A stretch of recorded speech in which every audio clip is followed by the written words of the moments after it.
Hi, I want to share with you an astrological idea that historians tell us does not come from the Babylonian tradition. So here at the top of this slide, I say the standard history of astrology is from the Babylonian period, which went for over 1,000 years before 500 BC, so going back to 2 or 3,000 BC up to, say, about 500 BC, you have this Babylonian period. And then astrology transitions to the Hellenistic period around 500 BC to, say, 200 AD or even later. And then a transition to the medieval period. And then starting in the late 1800s, you have the modern period, which we're still in. So you have this lineage of information. What I want to share with you is that not all of astrology fits into this clear lineage of information. And one very good example of this is Nakshatras. Nakshatras are Indian. Here is the tradition for Nakshatras: India, India, India. It's ancient India, still used today. So this very ancient concept of Nakshatras is still being used today. And there are other ideas in astrology which are influenced by the Indian tradition. In another video I mentioned that ideas similar to the modern zodiac signs are mentioned in the Rig Veda.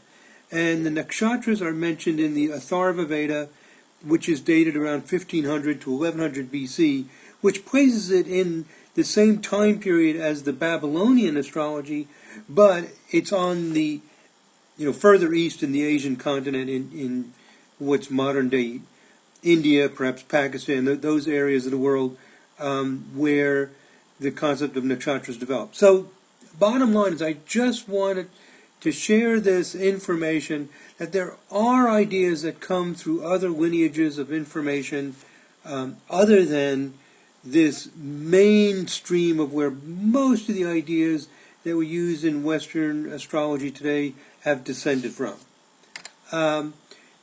And here are some quotes. These are from Wikipedia. Wikipedia is not always authoritative, but different people to contribute to it. And, on historical areas anyway, you tend to get a balanced opinion. So what Wikipedia says about the zodiac, the zodiac that we all are familiar with, the zodiac of 12 signs, it says the division of the ecliptic into the zodiacal signs originates in Babylonian or Chaldean astronomy during the first half of the first millennium BC. In other words, roughly 1000 to 500 BC, in that time period. Most likely around the 7th century BC. The classical zodiac is a modification of the Mulapin catalog, which was compiled around 1000 BC. Some of the constellations can be traced further back.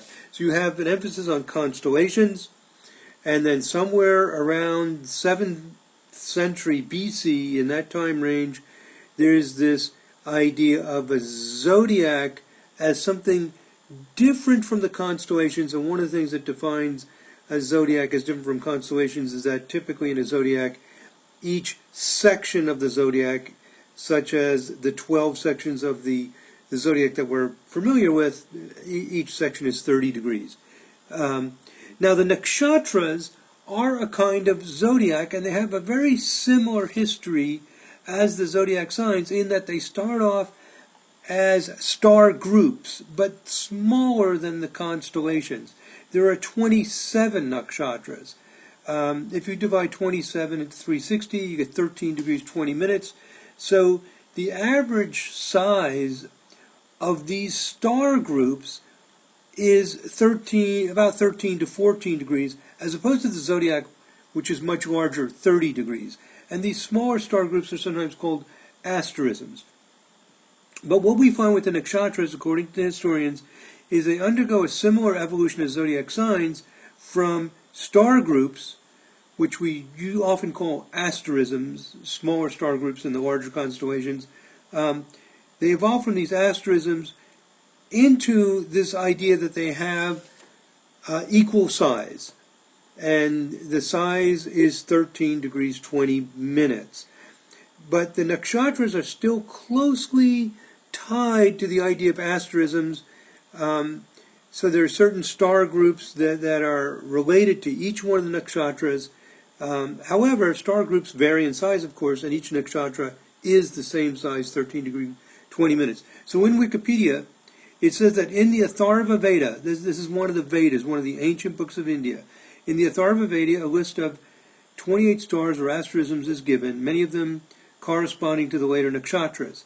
The classical list of 27 nakshatras is first found in the Vedanga Jyotisha, a text dated to the final centuries BCE.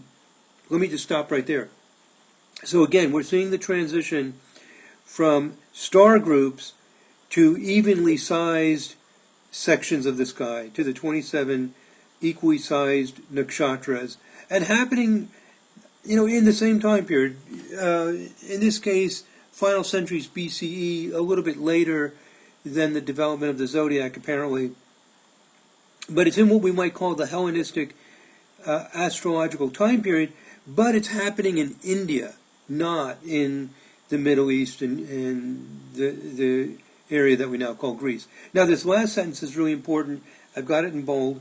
The nakshatra system predates the influence of the Hellenistic astronomy on Vedic tradition, which became prevalent from about the 2nd century AD. So, starting around the 2nd century, the Hellenistic astrology starts influencing Vedic astrology more.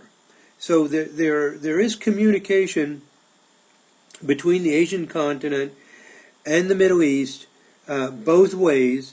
And after about the 2nd century AD, we start seeing a pretty clear flow of ideas from the Hellenistic into the Vedic, but before that, less so. So the concept of nakshatras developed relatively independent of the Middle East. It developed, in India, starting with the idea of the asterisms, going back to the Atharva Veda, which, what do I say here on this previous slide? Atharva Veda, 1500 to 1100 BC. We see the roots of the nakshatras. And just to give you an idea, if you're not familiar with the idea of nakshatras, here's a chart wheel from the Sirius 2.0 software. We have the zodiac signs here. Here's Aries, Taurus, Gemini, and here are the 27 nakshatras. This is done in the sidereal zodiac, which is the way it's usually done in India. And this is the chart of the artist Salvador Dali. But anyway, just to give you an idea. So, there's the first one, second one, third one, and so on. And for a more detailed description of the nakshatras, I have another tutorial video. You can click here on this link if you want to watch that.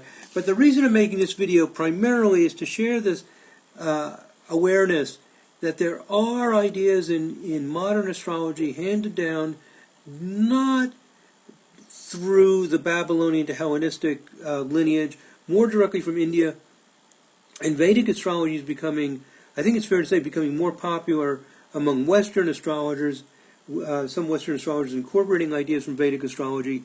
And so eventually you may see more and more Western astrologers using nakshatras, and that would be a lineage coming primarily from India, starting off with the Atharva Veda, probably before then. That's just the first extant source of this information. And then gradually being passed on and still used very much today. Nakshatras are extremely important in Vedic astrology. Okay, thank you, my friends. God bless. Namaste.